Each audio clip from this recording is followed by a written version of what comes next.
আসসালামু আলাইকুম। বিদ্যা শিখি ইউটিউব চ্যানেল ও পেজের পক্ষ থেকে আমি মীর মোহাম্মদ সৈয়দ সবাইকে স্বাগত জানাচ্ছি। আপনারা জানেন 18তম শিক্ষক নিবন্ধনের লিখিত পরীক্ষা আগামী 12 ও 13 জুলাই অনুষ্ঠিত হবে। আমি ইতিপূর্বে বাংলা প্রভাষকের একটি শর্ট সাজেশন দিয়েছিলাম একদম। আজকে এর সাথে আমি আরো কিছু প্রশ্ন দিব, গুরুত্বপূর্ণ প্রশ্ন। আশা করি সব মিলে একটি চূড়ান্ত সাজেশন দিব, যেখান থেকে বাংলা প্রভাষকের জন্য সর্বোচ্চ প্রশ্ন, সর্বোচ্চ নাম্বার কমন থাকবে ইনশাআল্লাহ।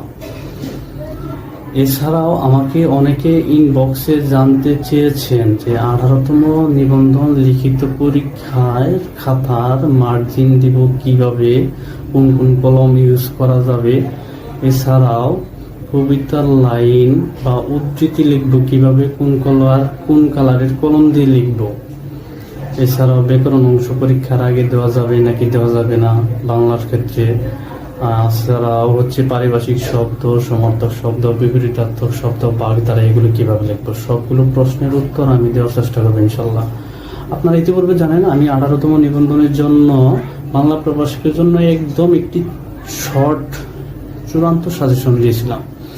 আমি বিগত সালের প্রশ্নগুলো অ্যানালাইসিস করে ওইখান থেকে যেগুলো এবারের 18তম নিবন্ধনের পরীক্ষা আসতে পারে বা প্রচুর আসার সম্ভাবনা আছে, সর্বোচ্চ গুরুত্বপূর্ণ এরকম 8টি প্রশ্ন দিয়েছিলাম। এগুলো হচ্ছে, 1 নম্বরে দিয়েছিলাম চণ্ডীদাস সমস্যা কি, এরপর দিয়েছিলাম গদ্যে, বাংলা গদ্যে ঈশ্বরচন্দ্র বিদ্যাসাগরের অবদান, এরপর দিয়েছিলাম উপন্যাসিক হিসেবে বঙ্কিমচন্দ্র চট্টোপাধ্যায়ের সার্থকতা ও অবদান, বা একটু ঘুরিয়ে আসতে পারে রোমাঞ্চধর্মী উপন্যাস হিসেবে কপালকুণ্ডলা উপন্যাসের সার্থকতা আলোচনা করুন। এরপর দিয়েছিলাম রবীন্দ্রনাথ ঠাকুর বাংলা ছোট গল্পের জনক, প্রবন্ধে প্রমোদ চৌধুরীর বৈশিষ্ট্য, আদর্শ এবং ভাষা শৈলী আলোচনা করুন। শরৎ সাহিত্যের নারী, এটি আলোচনা করুন বা একটি নিবন্ধ লিখুন এরকম। কাজী নজরুল ইসলামের কাব্যে প্রেম সত্তা বা বিদ্রোহী সত্তা আলোচনা করুন। জীবনানন্দ দাশের কাব্যে ইতিহাস, ভূগোল, প্রেম, ঐতিহ্য, চেতনা, এটা এভাবেও আসতে পারে। জীবনানন্দ দাশের বনলতা সেন কাব্যের প্রেম, ঐতিহ্য, চেতনা আলোচনা করুন। এছাড়াও যে প্রশ্নগুলো করবেন বা রিপিট প্রশ্ন হলে যে প্রশ্নগুলো আসার সম্ভাবনা রয়েছে, এগুলো হচ্ছে কালকেতু বা খানাবলম্বনে মুকুন্দরাম চক্রবর্তীর বৈশিষ্ট্য, কবি ধর্ম ও শিল্প সাফল্য আলোচনা করুন। ভারতচন্দ্র রায় গুণাকর একজন মধ্যযুগের নাগরিক কবি বা তার কবি প্রতিভার পরিচয় দিন। মঙ্গল কাব্যকে, এই ধারার প্রধান কবিদের আলোচনা করুন। এই ধারাগুলোর প্রধান আলোচনা করুন, এই ধারাগুলো আলোচনা করুন।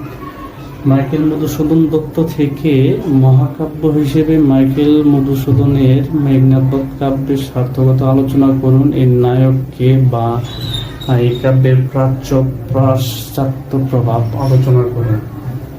এরপর বিশ্বাস সিন্ধু, মীর মোশাররফ হোসেনের শ্রেষ্ঠ নিদর্শন আলোচনা করুন। অনুবাদ সাহিত্য বা রোমান্টিক প্রণয়প্রখ্যান কি, এর পরিচয় দিন। এখানে আসতে পারে, ঘুরিয়ে আসতে পারে যে আলাউলের পদ্মাবতী কাব্যের আলোচনা করুন।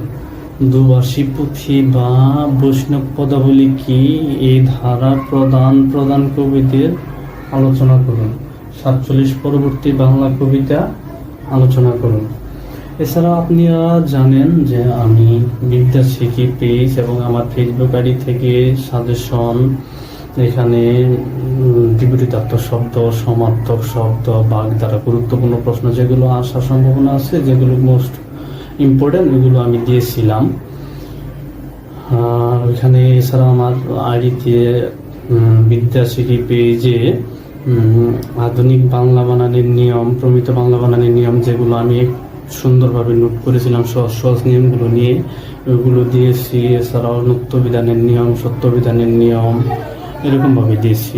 আর এরপর আমরা আরেকটি প্রক্রিয়া চালাচ্ছি, সেটি হচ্ছে যে বিগত সালের যে সব সমার্থক শব্দগুলো আসছে 18তম থেকে ক্রমান্বয়ে 17তম থেকে 16তম, 15তম, 14তম, এরকম ভাবে যেভাবে আসছে সমার্থক শব্দ, বিপরীতার্থক শব্দ, বাগধারা, এগুলো সব আমরা একটা এই পিডিএফ করতেছি, পিডিএফ করে ওইগুলা আমাদের পেজ এবং আইডিতে আপলোড করবো ইনশাল্লাহ।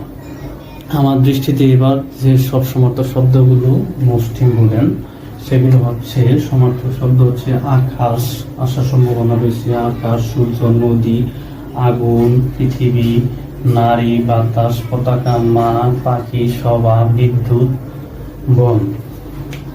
এখন যারা আমাকে প্রশ্ন করেছিলেন যে পরীক্ষার খাতায় কি কি কলম ব্যবহার করা যাবে, পরীক্ষার খাতায় দেখুন 3টি কলম ব্যবহার করা যাবে। এক হচ্ছে 3টি জিনিস ইউজ করা যাবে। এক হচ্ছে কালো বল পেন, নীল কালারের কলম এবং পেন্সিল ব্যবহার করতে পারবেন।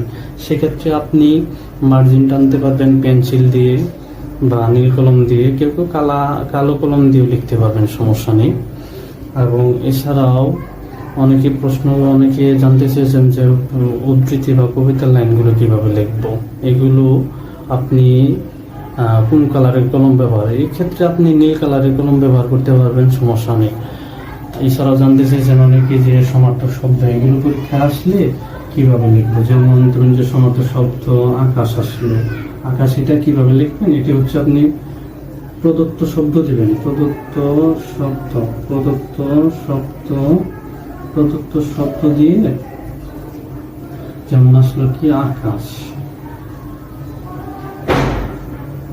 আকাশ লিখলেন। এভাবে একটি ধারি দিয়ে এখানে লিখতে পারবেন, লিখবেন হচ্ছে সমার্থক শব্দ, সমার্থক শব্দ। এখন আকাশের সমার্থক শব্দ কি কি, যেমন হচ্ছে গগন, আসমান, এভাবে লিখতে পারবেন। তারপর ধরুন যে আসলো পৃথিবী, আসলো পৃথিবী সমার্থক শব্দ কি কি ভাবে দাঁড়িয়ে দিয়ে দিতে পারবেন। যে পৃথিবীর সমার্থক শব্দ হচ্ছে ধরা, অবনী, বসুন্ধরা, বসুমতী, এগুলো লিখে দিলেন। এখন তারপর ধরুন যে আসলো হচ্ছে বিপরীতার্থক শব্দ। তাহলে বিপরীতার্থক শব্দগুলো কিভাবে লিখবেন, বিপরীতার্থক শব্দ ওইরকম ভাবে এখানে লিখবেন। ধরুন বিপরীতার্থক শব্দ এরকম ভাবে দিবেন যে প্রদত্ত শব্দ, আর এখানে দিবেন হচ্ছে বিপরীত শব্দ, বিপরীত শব্দ। যেমন আসলো ধরুন আকাশে আসলো, আকাশের বিপরীত শব্দ হচ্ছে পাতাল। তারপর ধরুন যে বিপরীত শব্দ আসলো তনয়া, মানে হচ্ছে কন্যা, তাহলে বিপরীত শব্দ হবে পুত্র। এরকম ভাবে লিখতে পারবেন প্রদত্ত শব্দটি। কিন্তু এখন কথা হচ্ছে পরীক্ষায় আসলো সমার্থক শব্দ, ওরকম ভাবে দিবেন। যারা স্কুলের জন্য বসছেন যদি আসে যে পারিভাষিক শব্দ নিচে দিবেন প্রদত্ত শব্দ, আর এই